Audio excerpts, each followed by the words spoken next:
सिद्धाणं नमो आयियाणं नमो वज्रायाणं नमो लोहे सर्वसाहु।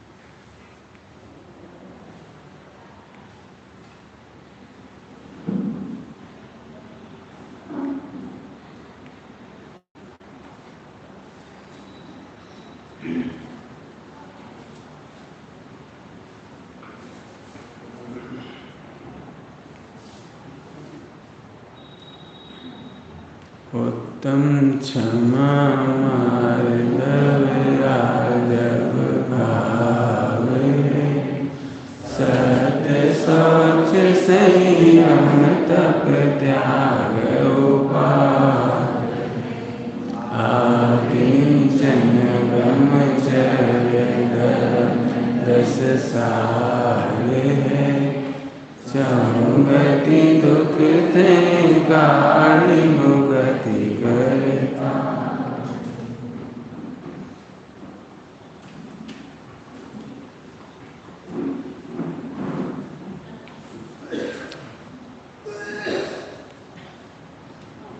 उत्तम त्याग धर्म का दिवस है, अर्थात चर्चा का दिवस है। त्याग का दिन नहीं है आज। कई लोग कहते हैं आज त्याग का दिन है, आज तो त्याग करो। त्याग का दिन आज नहीं है, चर्चा का दिन आज है। आत्मा का अनुभव करने पर जो पर्याय निर्मल प्रकट हुई, जिसको आप निर्मल पर्याय कहते, तो अब निर्मल पर्याय का मतलब नहीं समझ में आता किसी को। शुद्ध पर्याय परिणमित हुई, निर्मल पर्याय परिणमित हुई, क्या मतलब? हमें समझ में तो आना चाहिए कैसी शुद्ध पर्याय, कैसी निर्मल पर्याय है। तो उसे समझाने के लिए 10 पॉइंट है। बहुत शुद्ध पर्याय कैसे मालूम पड़े? क्योंकि उसको एक एंगल से देखे तो उत्तम क्षमा दिखाई देता है, उसी शुद्ध निर्मल पर्याय को उत्तम मार्ग दिखाई देता है, उत्तम आर्जव दिखाई देता है, उत्तम शौच दिखाई देता है, उत्तम सत्य दिखाई देता है। यही है, यही सत्य, यही है वो निर्मल पर्याय। इसी का नाम संयम है, इसी का नाम तप है। अलग अलग नहीं है, निरूपण अलग अलग है, निर्मल पर्याय तो एक ही है। निर्मल पर्याय एक ही है, निरूपण अनेक है। एक पॉइंट और सुन लो ध्यान से, बहुत तुम्हें सोचना इस पॉइंट पर। निर्मल पर्याय के उपाय अनेक नहीं है, उपाय भी एक ही है। क्या कहा? वो केवल ज्ञान के आश्रय से ही होता है, निर्विकल्प ही होता है, अभेद ही होता है।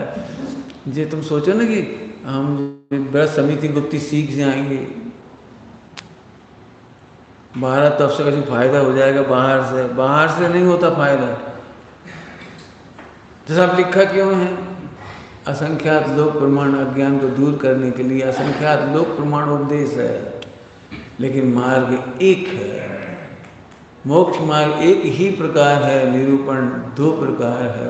और 2 इसलिए कहा कि निश्चय व्यवहार। तो फिर निरूपण कितने प्रकार का है? असंख्यात लोक प्रमाण। कल या परसों कहा, जहाँ खड़े हो वहाँ से हटाना है, जहाँ से जाना है। हम धर्म कह के भी लगा सकते हैं, धर्मात्मा कह करके भी लगा सकते हैं। पानी छानते हो, धर्मात्मा हो, कह सकते हैं। कोई स्यादवाद ने बोलने की बहुत छूट दी है। पापी से पापी को भी भगवान कहने की छूट दी, इससे ज़्यादा क्या होगा? बोलो, क्या कह रहे? भूला भगवान है। लो अब बोलो, भाभी ना भगवान है। बोलो, अन्य चोर हम तो सिद्ध भगवान को भी अन्य चोर कह सकते हैं। स्यादवाद है, स्यादवाद की छाती बहुत चौड़ी होती है। वर्ल्ड में स्यादवाद के सिवा किसी की छोटी छाती नहीं जो इतना बोल सके। बोल दें क्या? अन्य चोर मोक्ष में है आजकल। अन्य चोर कहाँ है? मोक्ष में। मारीची सिद्धालय में है। हो मारीची, अरे मारीची सिद्धालय में है। मारीची, अरे तुम समझते नहीं हो। पूर्व नैगम नय, भूत नैगम है ना, भूत नैगम नय, भावी नैगम नय, वर्तमान नैगम नय। हमारी चौड़ी छाती, ये सियादात की चौड़ी छाती में से निकले ये सब। अभी तुम लोक में बोल के बताओ, लोक में अभी हम तुमसे ही बोलते हैं ना, तुम बहुत पापी हो, जबकि तुम सुधर गए। मैं बहुत पापी, ओह पंडित जी बहुत खराब है, हमने भूतकाल की उन्हें बात बता दी, उन्होंने भरी सभा में कह दी बता दी, हमसे कह रहे पापी हो। हम भगवान का हम बिल्कुल पाप नहीं कर रहे। अरे नहीं कर रहे जी, तो हमें ही पता है, लेकिन भूतकाल में अब इस सियाद बात के बिना नहीं समझ में आएगी। उत्तम, रुक जाओ, उत्तम क्षमा के प्रसंग में सियादवाद का प्रयोग किया गया है। रत्नगर साहब का चार्ज में, कोई ने तुमसे कहा तुम गधा हो, सही ही कहता है, भूत नहीं गमने से। हम भूतकाल में भगवान आत्मा को भूलकर कितनी बार गधा नहीं बने, ये सही कह रहा है। ऐसा लिखा है सियादवाद का प्रयोग। और यदि अब भी मैं आत्मा को नहीं जानूंगा तो भविष्य में गधा बन जाऊंगा, ये मुझे चेता रहा है, मुझे आत्मा को जान।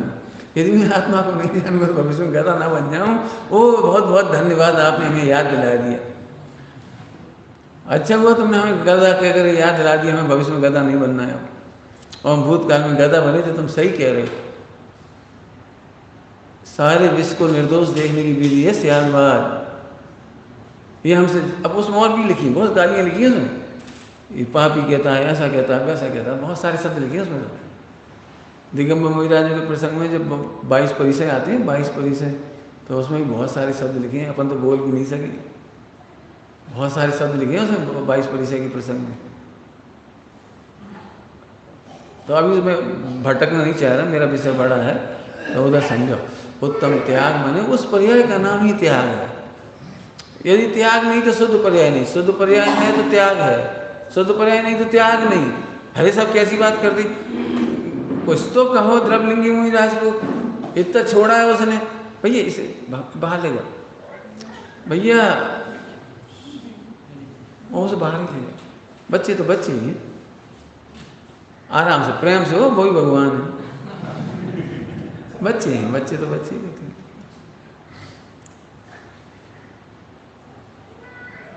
समझ आई बात, क्या कह रहे थे? शुद्ध पर्याय के बिना त्याग हो नहीं सकता। अरे पहला वो द्रव्यलिंगी ने तक करा तो कुछ नहीं, द्रव्यान योग में नहीं रहा को नो, क्या नो रिलैक्सेशन। हाँ प्रथमान योग में कह देंगे हम, चरणान योग कह देंगे, कोई दिक्कत नहीं। हम पूर्व नैगम में कह देंगे, भूत क्या एक चर है ना, पूर्व चर, हम पूर्व चर कह देंगे, पूर्व मार्ग कह देंगे, वो अलग बात है। तुम पूछो, हम हृदय से प्रशंसा कर रहे हैं, हम नहीं कर रहे। ध्रुव को जाने बिना हम प्रशंसा नहीं करेंगे। इसके लिए भजन है, एकड़ा बिना ना मिंडा, धिक धिक जीवन संकित बिना। इसमें पूरे चरणानियों को गाली दी है। चरणानियों को नहीं, ध्यान रखना क्रियाकांड को, चरणानियों क्रियाकांड में फर्क है, ध्यान रखना। चरणानियों और क्रियाकांड में जमीन आसमान का फर्क है। मात्र क्रियाओं का वर्णन नहीं है, मात्र उपवास का वर्णन नहीं है, मात्र पानी छानने का वर्णन नहीं है। पानी छानने से कुछ भी नहीं होता। पानी तो अन्य मतलब भी देह के स्वास्थ्य के लिए छान लेते हैं, प्रासुक कर लेते हैं, बिल्कुल मतलब नहीं है। पर्वत पर घूम के आ गए तो बहुत लोग घूम रहे हैं, डोली वाले भी घूम रहे हैं, उसके उनके घूमने में तुम्हारे घूमने में जमीन आसमान का फर्क है। वो उसका घूमना चरणान योग नहीं है, तुम्हारा घूमना चरणान योग तब बनेगा जब शुद्धात्मा के साथ है। ध्यान रखना, चरणान योग और क्रियाकांड में जमीन आसमान का फर्क है। सम्यक दृष्टि को 4 अनुयोग होते हैं, मिथ्या दृष्टि को कोई अनुयोग नहीं होता। क्या कहा पंडित जी, हम चरणान योग का पालन कर रहे हैं, इसमें तुम्हें क्या दिक्कत? तुम करो ना जी, तुम कह रहे कर नहीं रहे। बहुत चर्चा हो गई पहले, श्वासोच्छ्वास के लक्ष्य से ध्यान नहीं होता। आई बात समझ में आई? पहले कह दी ना ध्यान, हाँ, वो उसके बाद सिद्ध नहीं होती। शुद्ध आत्मा को, जैन शासन शुद्ध आत्मा से शुरू होता है और शुद्ध आत्मा पे एंड होता है। बीच में तुम्हें जो कहना है कह देना, लेकिन शुद्ध आत्मा गायब है तो सब कुछ गायब है। ऐसी खतरनाक बात लिखी है, मैंने ज्ञानार्णव ग्रंथ में पढ़ी है, लेकिन वो नीचे फुटनोट देते ना, कुछ कुछ जगह बच जाती थी, एक ब्लॉक डाल देते हैं। तो एक ब्लॉक पढ़ा है मैंने पुराने ज़माने का ज्ञानार्णव में, उसमें जैन सिद्धांत प्रश्नोत्तर है, किसी ग्रंथ का है वो। मैं तो पढ़ के ही चौंक गया था, जब मैं बहुत छोटा था, 16-18 साल का, 14-16 साल का था, तब पढ़ा था। चौंके, कहा कह रहे, उसमें ऐसा लिखा है, सम्यक दर्शन के बिना अनुव्रत महाव्रत का पालन करना ठटरी का श्रृंगार है। क्या क्या लिखा है? ठटरी समझते हो? Dead body. कितनी खतरनाक बात, इतनी छोटी उम्र में।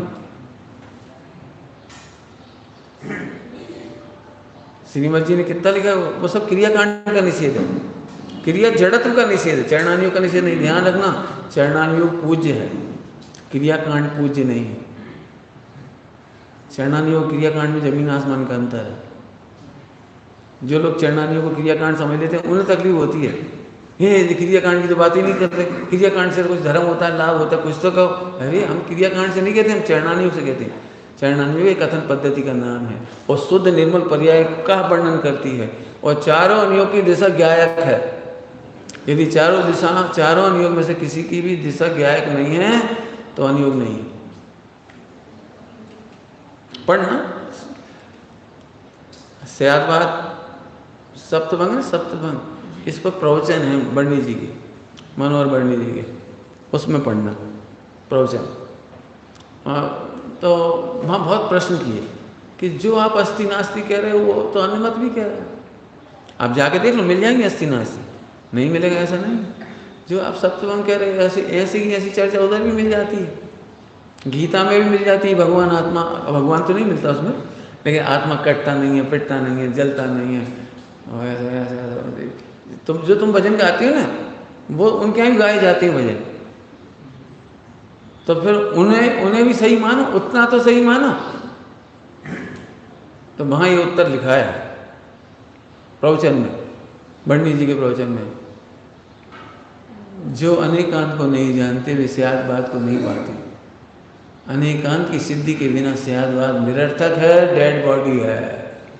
ये मैं अपनी तरफ से कह दिया डेड बॉडी, उन्होंने डेड बॉडी नहीं लिखा, निरर्थक है, विस्तार है। अनेकांत की सिद्धि करना चाहिए, तो अनेकांत कौन सा? दूर का नहीं, जिसके लिए हम पढ़ रहे हैं, एकमात्र आत्मकल्याण के प्रयोजन के लिए पढ़ रहे हैं हम चार अनुयोग। इसीलिए मैंने एक बात कही थी, मोक्ष मार्ग में क्रियाएं होती हैं, लेकिन क्रियाओं में मोक्ष मार्ग नहीं होता। मोक्ष मार्ग में क्रिया होती ही है और शुद्ध ही होती है, और जैसी लिखी वैसी होती है, जैसी लिखी है वैसी होती है, लेकिन वैसे करने से नहीं होती। खैर आ जाओ वापस। त्याग, आज त्याग का दिन है, अर्थात चर्चा का दिन है, अर्थात समझने का दिन है। डॉक्टर साहब ने इस पर बहुत काम किया, जोरदार काम किया। उत्तम त्याग का प्रवचन, यदि किसी की अन्य सलाह लगेगी तो डॉक्टर साहब का वो पढ़ के ही होगी। मैंने पूरे देश में, और जो आप बुजुर्ग बिराजे होंगे उनमें सब ने, यदि पहले तो प्रवचन सुने नहीं जाते थे, आपको पता है पूरे देश में गुरुदेव के पहले प्रवचन ही नहीं होते थे 10 लक्षण में। 10-5 गांव भी हो ना, 10-5 शहर जहाँ प्रवचन होते हैं, 10-20 गिनती के, तो बहुत बड़ा सौभाग्य है। प्रवचन ही नहीं होते थे 10 लक्षण में। आप तो स्वर्ण काल में जन्मे हो जहाँ अभी 500-700-800 तो यही अपने उनके इधर कम से कम आज की तारीख में 2 से 3 हज़ार गाँव में प्रवचन तो कम से कम हो रहे होंगे, सब मिला करके। ज़्यादा ही हो रहे होंगे, कम नहीं हो रहे होंगे। 5000 गाँव में प्रवचन हो रहे होंगे कम से कम, 10 लक्षण पार होंगे, लेकिन उस समय नहीं होते थे। उस दिन त्याग के नाम पर दान का प्रवचन होता था, क्योंकि जो बोलने आता था उसकी भी कमाई होती थी। बोलने आया था ना, उसकी भी कमाई होती थी और समाज की भी कमाई होती थी। लगभग 90% मेरे पास आज के दिन पूरे देश में प्रवचन करने जाता हूँ तो कोई ना कोई ट्रस्टी आ ही जाता है, पंडित जी आज त्याग का दिन है। तो आप क्या कह रहे, हाँ समझ गए हो गए। देखो इतना पैसा खर्च है, ट्रस्ट है, ऐसा है वो, थोड़ा एक स्कीम है, एक ऐसा है, एक वैसा है, आप बता दें थोड़ा सा। मैं तो नहीं बताऊंगा, मैं नहीं बताऊंगा। आज दान का दिन नहीं है, त्याग का दिन है। तो साहब गलत थे जो लिख गए। रविंद्र साहब का आदमी दान की चर्चा है, त्याग की चर्चा नहीं। तो मैंने कहा भाई रत्नकर्ण साहब का चार्य सही लिख रहा है, वो श्रावक की मुख्यता से लिख रहा है, वो श्रावकाचार है। भगवती आराधना में लिखा हो तो बता दे, मूलाचार में लिखा हो तो बता दे, तत्वार सूत्र की टीका में लिखा हो तो बता दे। जो वैसे सामान्य टीका किसी ने घुसा दिया वो अलग है। घुसा देना मतलब जब मुनि राजा के प्रकरण में 10 धर्म आए तो वहाँ कैसे आ जाएगा वो दान? अभय दान आ सकता है, ज्ञान दान आ सकता है, बाकी तो नहीं आ सकता ना। वो भी उपचरित आएगा, संबल विद्या के क्षेत्र में नहीं आएगा वो। आई बात समझ में? तो सफर आप दान के विरोधी बिल्कुल नहीं। त्यागी ही दान कर सकता है, त्यागी में ही दम है दान करने की, बाकी दान कर कहाँ सकते हैं। जब भी कोई कहता था ना हमने 1 लाख रुपए दान दिया तो गुरुदेव कहते कहाँ दिया तुमने दान? मिथ्या तो लिया तुमने, मिथ्या तो लिया, मैं देता हूँ। पैसा तुम देते हो, पैसा तुम कैसे देते? पैसा का क्षेत्र से क्षेत्रांतर हुआ है। पंच परावर्तन में पुद्गल परावर्तन में उसका एक परावर्तन हुआ है। तुमने कहाँ दिया? हाँ तुमने उसका विकल्प किया, तुमने उसका राग किया, सो तुमने आश्रम बंद किया। ज़्यादा से ज़्यादा उसका फल पुण्य है, मन का सहाय होगी तो। और अहंकार से दिया है तो विष रूप ही परिणमित हो जाएगा। तो फिर दान नहीं देना चाहिए। अब ये गजब बात कहता हूँ, सुनने जैसी बात है। पूरे हिंदुस्तान में परमार्थ की बात करने पर दान बरसता था और बरसता है। आज पूरे एक काम करो, ये पूरे मधुबन में जाके देख आओ, जितने मंदिर हो, जितने ट्रस्टी हो, जितने समाज हो, जितने भी कार्यकर्ता और जो भी हों, जो भी पूरे मधुबन में, सबको यही अचंबा है कि ये 1.5-2 साल में बन कैसे गया। बहुमत नहीं, मुट्ठी भर है मुमुक्षु। और एक बात बोलूं, वर्ल्ड रिकॉर्ड जाके देखे हैं ना पूरे में। हमारे पंच कल्याणकों में हम जानते भी नहीं कि कौन बोली ले रहा है, और 100% पैसा वसूल हो जाता है। और हिंदुस्तान के किसी पंच कल्याणक का 100% पैसा वसूल नहीं हुआ। देखिए अब जाके दूर वाले तो दे जाते होंगे भले ही, लेकिन लोकल वाले नहीं देते। लोकल वालों में भी जो ट्रस्टी ले लेते ना बोली, वे नहीं देते, मुझे पता है। क्यों नहीं देते? ये तो अपने घर का ही है, इसलिए। दूर वाले कदाचित दे जाएंगे पैसे, पास वाले हर गांव में समस्या है। मोक्ष मंडल में ये प्रॉब्लम नहीं आती, जी कह रहा हूँ। क्यों? त्याग को जानने वाला ही दान कर सकता है। तो साहब आप दान की प्रेरणा नहीं करोगे? बिल्कुल नहीं करेंगे। हम तो त्याग की प्रेरणा करेंगे, उत्तम त्याग कर देने। डॉक्टर साहब ने बहुत खुलासा किया, उसे रिपीट नहीं करना चाह रहा। मोह का त्याग करो, ममत का त्याग करो। जब पैसा में ममत का त्याग कर दिया तो दान तो अपने आप ही होगा। क्या कहा? फिर से बोलता हूँ, पुण्य के उदय की सामग्री तुम्हारी नहीं है। क्या बोला मैंने? पुण्य की उदय की सामग्री है, तुम्हारी नहीं है। जितने जो पैसा मकान दुकान है ना, जो भी, वो पुण्य के उदय की सामग्री तुम्हारी तो है नहीं। अब तुम ममत त्याग करो। ममत त्याग करो मैंने, ये मेरे लिए नहीं है, मेरे काम की नहीं है, मेरे हित में नहीं है, मेरे सुख के लिए नहीं है, मेरे ज्ञान के लिए नहीं है, मेरे दर्शन के लिए नहीं है। थोड़ा करो प्रैक्टिस, और फिर ये मेरे लिए मोक्ष मार्ग में बाधक है। आज किसी काम की नहीं, ले जाओ, ये ले जाओ। एक मंदिर बन रहा है, चलो अच्छा है, मंदिर में लग जाएगा। क्या है? जिन नरक जाने वाले खा रहे, नहीं समझ में? कौन खा रहा है? जिंदगी को जाने वाले खा रहे। नहीं समझ में आई कौन? बताओ, अरबपति बाप का बेटा और टीवी देख रहा है, भोगों में लगा है, मोबाइल देख रहा है, इधर उधर भटक रहा है, पी रहा है, खा रहा है, बाप के पैसे से खूब मोटर गाड़ी दौड़ा रहा है, कार दौड़ा रहा है, लड़की बाजी कर रहा है। तुझे बाप का पैसा सार्थक हो रहा है? सार्थक हो रहा है बाप का पैसा? बताओ, यदि वो सम्यक दृष्टि है, वो समझदार है, गांधारी की तरह आंखें नहीं बंद कर रही उसने। क्या लिखा है भैया पाठ में? क्या लिखा है? आपन पूत स्वपास न पेखो, पेखो तिहायत पुत्र साँचे को, दरब सब दीजिए।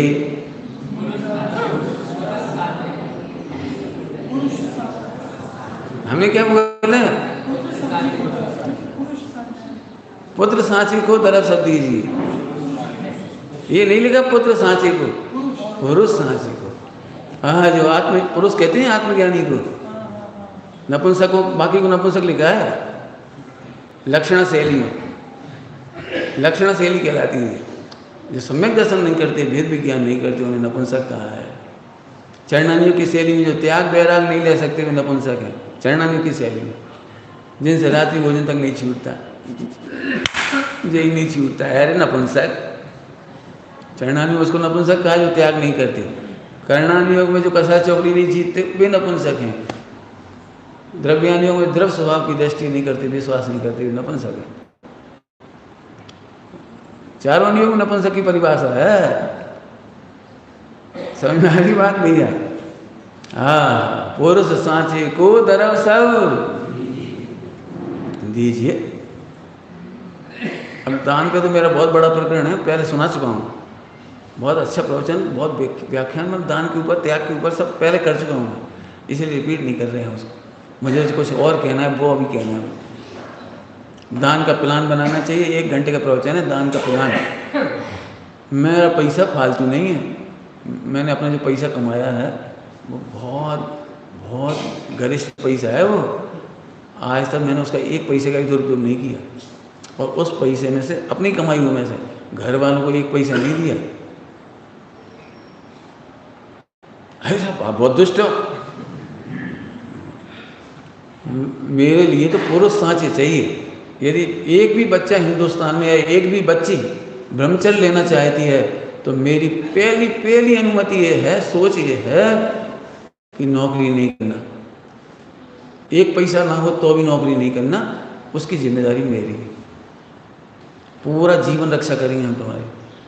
एक विधवा हो गई महिला, और यदि वो विवाह नहीं कर रही, सतियों के गुणों का पालन कर रही है, भले उसे कुछ नहीं आता है, मंदिर मात्र जाती हो, तो भी उसके जीवन भर का खर्चा हम देंगे। क्यों? क्योंकि वो कुशील आचरण नहीं कर रही है, वो भारतीय गरिमा की रक्षा कर रही है। हम उसके लिए पूरे प्राण देंगे। बिल्कुल स्पष्ट कह रहा हूँ, कोई भी भाई बहन, वर्ल्ड वाइड कह रहा हूँ, वर्ल्ड वाइड, यदि सील का पालन करते हैं, सम्यक का प्रयास करते हैं, समाधि की तैयारी करते हैं, इन 3 उद्देश्य के लिए मेरा धन का 1-1 पैसा है। आज तक मैंने फालतू खर्च नहीं किया उसके लिए। इसीलिए मेरे पास दिखावे के कपड़े नहीं, एक चीज़, एक चिंदी नहीं है, दिखावे की एक भी सामग्री नहीं है। लोग बाग मेरे से कहते हैं, एक बार एक विद्वान का फोन आया, हम आपके लिए मोबाइल दे देना चाहते हैं। विद्वान का, आपसे बातें नहीं हो पाती। नहीं, मोबाइल तुम क्या समझ, हम क्या खरीद नहीं सकते मोबाइल? तुम तो दे के चले जाओगे, चार्जिंग कौन कराएगा?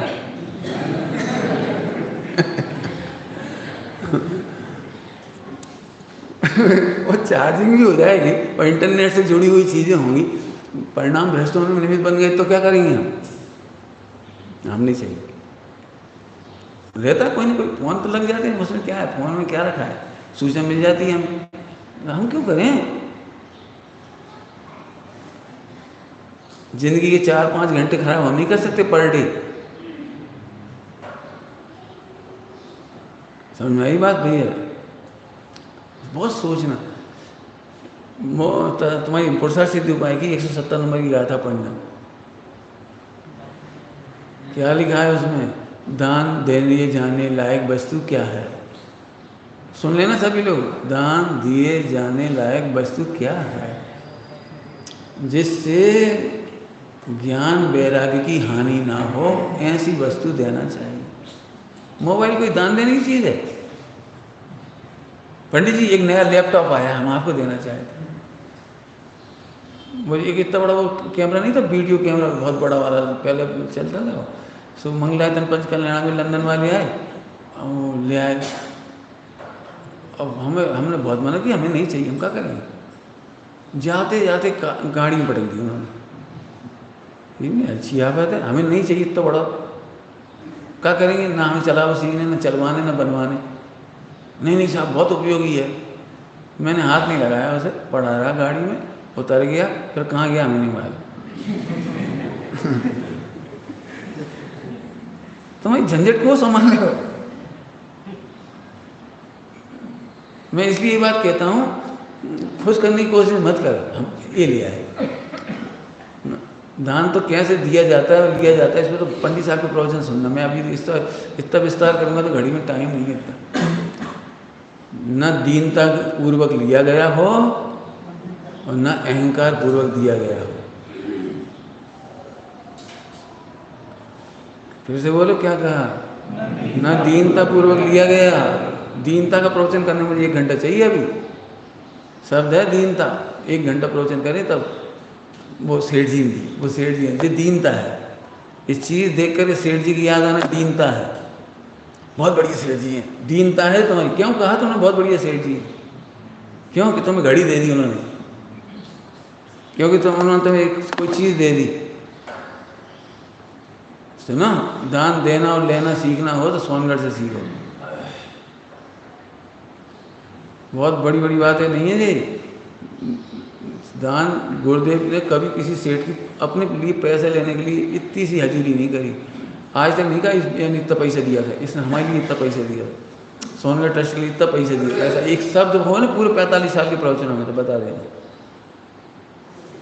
कोई व्यक्ति ये कह दे कि किसी सेठ आने पर गुरुदेव खुश हो गए, अरे चल तुम हटो मोटा सेठ है, ऐसा नहीं हुआ कभी, एक दिन भी नहीं। इसको कहते हैं दीनता पूर्वक नहीं लिया। गुरुदेव ने कभी ये नहीं कहा ये आ गए इनके लिए अच्छी व्यवस्था करो, सेठ है ना, इनका नाश्ता पानी देखना जरा, संभालना इनको। सोनगढ़ में किसी के लिए स्पेशल व्यवस्था नहीं दी गई, सेठ है इसलिए स्पेशल नाश्ता कराना इनको ना। इसको कहते हैं दीनता पूर्वक नहीं लेना। इशारा करके तो लेना बहुत गंदी बात है, प्रवचन के द्वारा प्रेरित करके लेना तो महागंदी बात है। महागंदी एक बहुत खराब शब्द है, लेकिन सुना है सब लोगों ने। ऐसा दान है खून बराबर जिसमें खींचा तानी। सही बताना ईमानदारी से, कितने लोग होंगे जो इसका पालन करते होंगे? नहीं सेठ जी तब देनी पड़े, तब देनी पड़े, अरे ले और वो देना नहीं चाहता, ये लेना चाहिए, है क्या?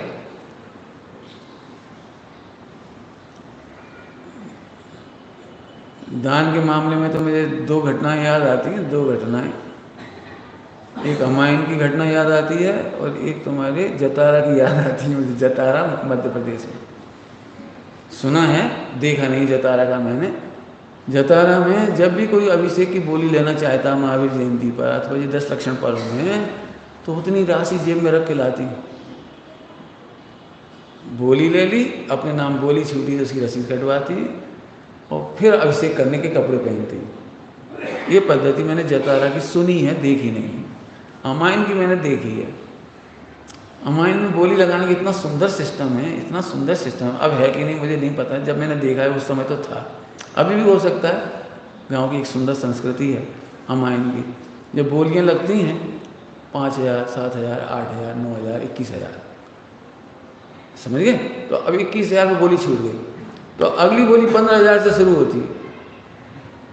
अरे क्यों? कि जो व्यक्ति ने 15,000 बोले थे सीधे 21 पे चली गई वो, तो उसने नहीं ली, तो 21 वाले की बोली चली गई, तो 15 वाले ने नहीं ली। तो 15 वाले का सोचना ये है कि मेरा संकल्प तो हो ही गया है, यदि बाई दफे छूट जाती तो मुझे तो देना ही थी, यदि मेरे नाम पे छूट जाती तो देता ना मैं। तो संकल्प की राशि घर में नहीं रख सकता मैं। तो अगली बोली 15 से स्टार्ट होती है। इसमें बहुत फायदा होता है। मैं बहुत पक्षधर हूँ इसका। बोली बोलने का बहुत टाइम बचता है। 500 रुपया, 500 रुपया, 500 रुपया, 500 रुपया, फिर गीत, फिर प्रेरणा, फिर जय हो, घसीटत फिर वहीं 31,000 तक आए। बोलो भाई 15 से शुरू, और किसी को 1 2 3 छुट्टी।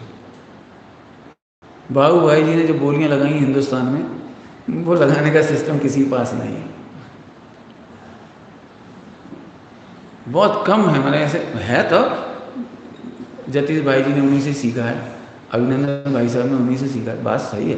लेकिन उतनी जितनी उनके पास मालूम, दान देने वाले उनके कमरे में जाते थे, गिड़गिड़ाते थे, जी बोली हमें चाहिए, जी बोली हमें चाहिए।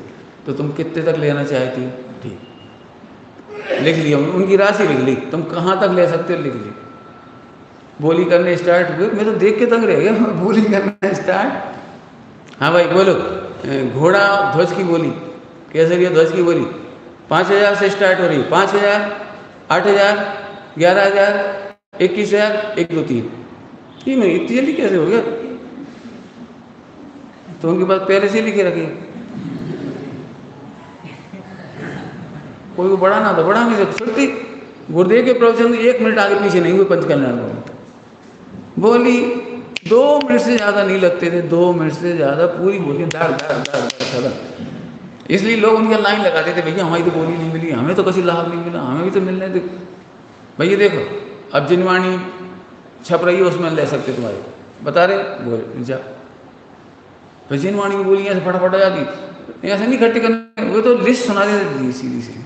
देखो भाई अब साधन बादशाह लेकर नाम है, तुम्हें आए हो लेट आए हमें नहीं मालूम, भोजन में देना दे, नहीं देना चलो। अब सोचो, तुम कहते हो परमार्थ की बात सुन करके दान नहीं देंगे लोग, हम दान को धूल कहेंगे से कोई दान नहीं देगा। ये चमत्कार है परमार्थ का। सोनगढ़ में पैसा बरसता था और आज भी एक कंकर उछाल दो ऊपर गुरुदेव के नाम पर। मैं कहता हूँ हस्तिनापुर में जिस जगह बन रहा है स्थान चिदायतन, कितना कितना एकाकी है, बिल्कुल अलग अलग, कमी नहीं पड़ रही, वो बन रहा है। आप कभी मत सोचना कि हमें दान की प्रेरणा करनी है, हमें केवल त्याग समझाना है। जो पैसा हमारे काम का नहीं हो लग जाए तो अच्छी बात, क्या बुराई है इसमें? तो लगेगा। अब कहाँ लगाना चाहिए? पात्र दान।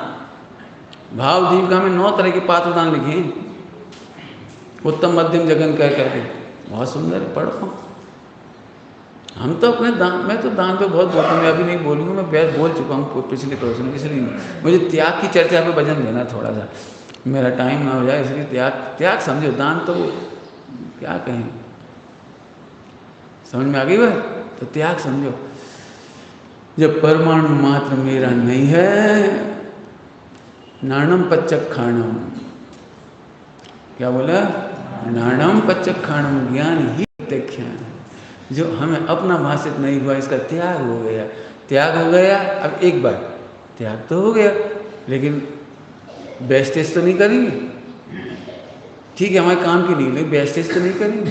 तो ज्ञानी सदुपयोग में लगाते हैं, भाई इसका नाम दान है, सदुपयोग करेंगे बस। थोड़ी देर पहले इशारा कर दिया, नारकियों को क्यों दें? मैं तो यदि घर गृहस्थी वाला भी होता है ना, मेरे बच्चे होते, तो मैं 1 पैसा भी नहीं देता हूँ। क्यों नहीं देता? कमाओ, तुमने शादी करी है तो अपने बच्चे पालो, हम तुम्हें क्यों दें? हम तुम्हें संस्कार दे रहे हैं, कमाने का संस्कार दे रहे हैं, कमाओ खाओ। साहित्य में लिखा है, साहित्य में, पिता की संपदा पुत्र भोगे तो ऐसा पाप है मानो माता के साथ भोग करता हो। पिता और पिता की संपत्ति पिता के समान पूज्य है, माता के समान पूज्य है, ऐसा लिखा है। इसलिए वो अपना दान दे करके चले जाते हैं, कोई संस्था बना के चले जाते हैं। मोह रहित व्यक्ति ऐसे धन का सदुपयोग करके चला जाता है। और बेटा कहता है हमें आपने क्या नहीं दिया? आपने हमें शरीर दे दिया, संस्कार दे दिए, समाज दे दिए, संस्कृति दे दी, सम्यक दर्शन का मार्ग दे दिया, हमें आपसे सब कुछ मिल गया, हमें आपसे कुछ नहीं चाहिए, आप जहाँ लगाना चाहते लगा दो। फिर भी दान की परिपाटी कैसी है वो रत्न सापाचार्य में लिखी है, वो वहाँ पढ़ लेंगे। लेकिन भोगियों के लिए तो ये धन खर्च नहीं होगा, हम जोड़ेंगे नहीं। और इसीलिए त्यागी जीव पैसा नहीं कमाता, जोड़ता नहीं है, सोना चांदी नहीं रखता। क्यों नहीं रखता? कि हमें ज़रूरत कितनी थी, हम काय किसके लिए कर रहे हैं ये तो बताओ। मेरे पास इतने ऑफर हैं कि आप मेरे से दान ले लो, हम बहुत पैसे देना चाहते हैं, बहुत लोगों के ऑफर है मेरे पास, तो मैं करूँ क्या उस दान का? कि नहीं साहब कहीं पात्र दान लगा देना। मैं पात्र दान में मैं लगाऊंगा तो उसका फल मुझे होगा, तुम पात्र ढूंढ के लगाओ। मैंने कोई ठेकेदारी ली है तुम्हारी? नहीं साहब आपको नज़र में है। अरे मेरे नज़र में तो मैं दे दूंगा, तुम पात्र को ढूंढना सीखो। तो पंडित साहब के पास एक प्रश्न आया, हमें पात्र दिखाई नहीं देती। तो पंडित साहब कहते सम्यक दर्शन करो, तुम पात्र नहीं दिखते, तुम्हारे घर में तुम्हारी संतान है। सुनना ध्यान से, कुछ कह रहा हूँ, वैसे तो पूरा व्याख्यान तो आज का नहीं हो पाएगा। तुम्हारे घर में संतान है, उससे कहो व्यापार मत करो, इतना पैसा है अपन भोग लेंगे आराम से, जाओ स्वाध्याय करो, सत्संग करो। मैं सच कहता हूँ, मेरे पिताजी का मेरे ऊपर इतना बड़ा उपकार है, उन्होंने व्यापार में नहीं लगाया। पहले पाठशाला पढ़ाई मुझे, जब मैं छोटा था, पाठशाला जाने के लिए कभी मना नहीं किया, शिविर में जाने से कभी मना नहीं किया। यदि मैंने कहा मुझे शिविर में जाना है तो एक दिन भी मना नहीं किया। मैं सोनगढ़ भी 16 साल की उम्र में मम्मी के साथ अकेला चला गया था, उस समय सन 80 में चले गए थे। पिताजी ये क्या मत जाओ, मम्मी भी चली गई, अब घर में रोटी कौन बनाएगा, बन जाएगी तुम तो जाओ। मैंने मुझे इतना अच्छा लगता है, मैं तुम सबसे कुछ कह रहा हूँ, बच्चों को धन कमाने की विधि तो भी अपने आप सीख जाएंगे। तुम तो ज्ञानार्जन की विधि सिखाओ, धनार्जन तो अपने आप। सही बताऊँ एक बहुत अच्छी भाषा, धन तो ज्ञान की चरणों की धूल है, अपने आप दौड़ती है पीछे पीछे। आपको पता है पुण्य पाप की परिभाषा? पुण्य पाप की परिभाषा ध्यान रखना, मैं बेवकूफ़ बनाने के धंधे नहीं कर रहा हूँ। तुम 1 पैसा दोगे तो 10 लाख मिलेगा, ये तो धोखेधड़ी है। मैं बेवकूफ़ नहीं बना रहा हूँ आपको, ऐसा दान देना कि तुम पैसा मिलेगा। हट, हमारा तो त्याग पे भजन है। सुनोगे यार, तुम सोचते ना हमने पुण्य के उदय में अच्छा व्यापार चल रहा है, ग्रंथों में से पाप का उदय लिखा है। पाप के उदय में तुम्हारा अच्छा व्यापार चलता है, खूब व्यापार फैलता है, तुम्हें 1 मिनट समय नहीं मिलता स्वाध्याय का। ये बेचारे दुर्भाग्यशाली मोड़ा मोड़ी वर्षा, इतनी दया आती है देख के, पंडित जी हमारा लड़का हाईटेक बीटेक और क्या क्या पढ़ते हैं, MBA और क्या क्या पढ़ते हैं, IIT सॉफ्टवेयर इंजीनियर। मुझे देखते सुनते से ही कान में दर्द होने लगता है। बेचारा 12 घंटा तो इसके जी खा जाएगा। 12 घंटा की नौकरी, ठीक है 50 लाख मिल जाएंगे, 50 लाखों का तेल डालें, अचार डालें 50 लाख का, तुम 50 लाख में खुश हो गए। 12 घंटा जीवन के चले गए। सम्यक दर्शन कब करोगे, मंदिर कब जाओगे, सटावसर कब करोगे, मुनिराजों को दान कब करोगे, धर्मात्माओं के पास कब बैठोगे? समझ गए पाप का उदय? पाप के उदय में बड़ी नौकरी मिलती है, पाप के उदय में बहुत लंबा चौड़ा कारोबार मिलता है, लिखा है पढ़ना। तुम ये धोखाधड़ी वालों ने कह दिया तुम थोड़ा पैसा भगवान को डाल दिया ना पारसनाथ को, तुम्हारी दुकान अच्छी चलेगी। धोखाधड़ी है, साफ साफ कह रहा हूँ धोखाधड़ी। अभी कोई बता रहा था आज ही, क्या कौन पद्मावती की गोद भराई होती, क्या होती 14 के दिन, सुगंध दशमी के दिन। सुगंध दशमी के दिन समय शिखर जी में बहुत भीड़ आती है हाँ बनी रही। चलो वो गोद भराई हुई पद्मावती की, काहे खिलाई होगी, किस भावना से होगी? हमारा व्यापार अच्छा चले, मैंने पाप का उदय मांग रहे हैं उससे। पता है पुण्य का उदय किसे कहते हैं? एक भी तीर्थंकर को कमाना नहीं पड़ता, ये पुण्य का उदय है। एक भी तीर्थंकर को चक्रवर्ती होने पर भी खून की एक बूंद नहीं बहाना पड़ती और 6 खंड की विजय होती है, ये पुण्य का उदय है। चक्रवर्ती के राज्य में एक भी मीर जाफर नहीं होता। मीर जाफर तो समझते हो? नहीं, क्या कहते हैं जो अंदर का कोई देशद्रोही जैसा है, द्रोही समझ लो, यहाँ की बात वहाँ निकाल दे, यहाँ की बात वहाँ पास आउट कर दे, एक भी नहीं होता। ये पुण्य का उदय है। अब बताना तुम्हारा पुण्य का उदय क्या है?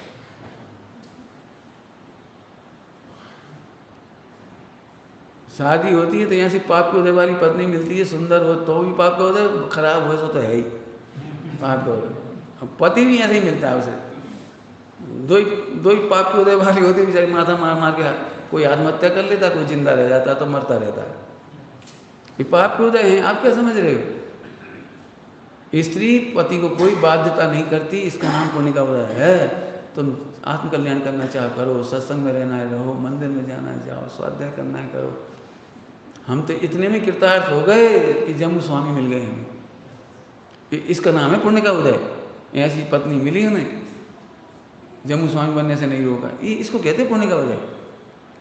अर्गला शब्द है, अर्गला साहित्य में अर्गला शब्द है, नारी पुरुष की अर्गला है। अर्गला मतलब पैरों की बेड़ी है।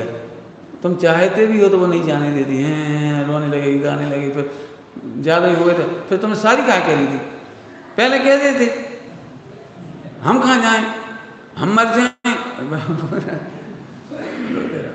ध्यान रखना, नारी दोषी नहीं है, दोषी तुम हो जे कह रहे हो। तुमने इतना पुण्य नहीं बांधा कि अर्गला स्वरूप पत्नी नहीं मिलती। पुण्य बांधा नहीं, कौन ने मना किया? नहीं आप बचा लो, हम क्या बचा लें? तुम अपने आप को नहीं बचा रहे, हम क्यों बचा लें? बहुत देखो स्पष्ट भाषा है मेरी, कड़क भाषा है।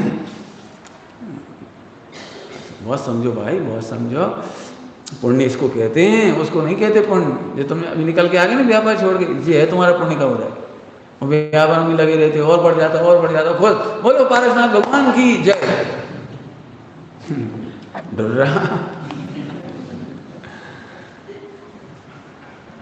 मैंने तो अपने घर में भतीजों से कहा है, मैं कभी नहीं चाहता कि तुम फर्स्ट रैंक पास हो, नंबर 1। मैं कभी नहीं चाहता कि तुम इतने टैलेंटेड बन जाओ कि अमेरिका चले जाओ। मैं कभी नहीं चाहता। मैं चाहता हूँ इतने गधा बने रहो कि समाज के काम के ना रहो, दुनिया के काम के ना रहो, इतने गधापना रखो। हाँ, अपना कल्याण जरूर करना। तुम सम्यक दर्शन करोगे, मुझे बहुत खुशी होगी। ये मैंने रखी है, कह रखा मैं, मुझे इसमें खुशी होगी। नहीं कमा पाओगे कोई दिक्कत नहीं, तुम फटे कपड़ा पहनो, मुझे खुशी होगी। न्याय नीति का कमा खाओ, बहुत अच्छा लगेगा। तुम सत्संग में जाते रहोगे, मंदिर जाते रहोगे, मुझे बहुत अच्छा लगेगा। मुझे गर्व करूँगा, गर्व कि मेरा भाई न्याय नीति वाला है, भतीजा न्याय नीति वाला है। और तुम 10-50 लाख में लुटपटा के कह रहे हो पैकेज एज पैक कर दे, उसका नाम पैकेज। कोई अपने बच्चों की हत्या मत करना, ये कह रहा हूँ। मैं तो हमेशा कहता हूँ बनियों को पैसा में क्या है, हाथ का मैल अपन कमा लेंगे चाहे जब, सम्यक दर्शन करेगा। अब समझ में आए सम्यक दृष्टि को पुण्य का उदय किसे कहते हैं? साथी से पुण्य इसको कहते हैं। कहाँ है पुण्य का उदय तुम्हारे पास? नौकरी ऐसी मिली, व्यापार ऐसा मिला, शरीर ऐसा मिला, घर ऐसा मिला, कोई काम का ना दीन का, और जब हम खुश हो रहे। हाँ पंडित जी, पारसनाथ की कृपा है। अब टाइम हो गया इसलिए मैं रोक रहा हूँ। बस एक बात कह करके सुन लो, पहले से सुनाई मैंने, नहीं फिर सुना दिया, सुन लो अच्छी तरह से। सब लोग कहते हैं पारसनाथ की कृपा से हमारी दुकान अच्छी चल रही, पत्नी अच्छी है, बच्चे अच्छे हैं, आदि आदि। ठीक, तो मैं कहता हूँ तुम सम्यक दर्शन करो, फिर समझ में आएगी क्या है। फिर क्या उसके बाद क्या हो जाएगा? सम्यक दर्शन हो जाए तो क्या हो जाएगा? क्या पारसनाथ की कृपा से स्त्री पुत्र आदि नहीं मिलेंगे? मैं सुन लो पहले, पारसनाथ की कृपा जिन पे होती है उनके कपड़े तक उतर जाते हैं, चलती दुकान बंद हो जाती है, नौकरी छूट जाती है, बीवी बच्चा तक छूट जाते हैं, यहाँ तक कि केस तक उपाड़ लेता है वो। और फिर बिस्तर पे सोने का नहीं मिलता, जमीन पे सोता है वो। पारसनाथ की कृपा ऐसी होती है। समझ में आई तेरे? हैं तो हम अच्छे।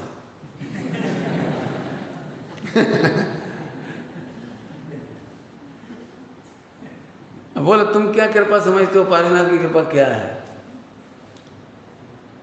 ये सब लिखा है चरणानियों में, प्रतिमानियों में। अरे वो तो भौंदुओं को लिखी है, पैसा मिलता है जा, तो नहीं मिलता। सुन, भौंदुओं को नहीं मिलता, ज्ञानियों को मिलता है। तो ज्ञानियों को पुण्य के उदय में इतनी वैभव सामग्री क्यों मिलती है? प्रश्न हो सकता है। प्रथमानी योग से पूछो या चरणानी योग से, लिखा भी है, मुझे सब पता है। चरणानी प्रथमानी सब तरह की प्रलोभन दिए गए हैं। प्रलोभन कहना टोडरमल जी लिखा है, कभी कभी लोग कसाय करा करके भी धर्म में लगा देते। टोडरमल जी लिखा है, क्रोध करा के भी धर्म में लगा देती, लगाती, जैसे बने वैसे लगाएंगे हम धर्म में। लिखा है मुझे पता, लेकिन आज परमार्थ की बात है, त्याग की बात है, मिथ्यात्व त्याग की बात चल रही है ना। मिथ्यात्व त्याग है, मिथ्यात्व का त्याग कर, तो क्यों मिलता है बोलो? सम्यक दृष्टि धर्मात्माओं को पुण्य का उदय की सामग्री क्यों मिलती है? ताकि उन्हें आत्म साधना के लिए एक दिन भी कमाने नहीं जाना पड़े, एक दिन भी अकाउंट नहीं रखना पड़े, एक दिन भी हिसाब किताब नहीं रखना पड़े, एक दिन भी पत्नी को मनाने में टाइम खराब ना करना पड़े। नहीं नहीं नहीं, रूठो मत, रूठो मत, मैं तुम्हारा प्राण हूँ, तुम मेरी जान हो। है चूल्हे में गए। एक मिनट नहीं मनाते तीर्थंकर। तीर्थंकर अपनी रानियों को, चक्रवर्ती अपनी रानियों को एक दिन ही मनाते। क्या समझते तुम? इसको कहते हैं पुण्य का उदय। माने उनकी आत्म साधना का एक मिनट बर्बाद नहीं होता है। इसका नाम पुण्य का उदय है। इसका नाम पुण्य का उदय नहीं है जो मिलता है। किसका नाम पुरुष है पता है? पहले समझना भैया, समझना हो। मिथ्यात्व का त्याग करो, मिथ्यात्व का त्याग। दान का भी स्वरूप समझो और त्याग का स्वरूप भी समझो, विचार में।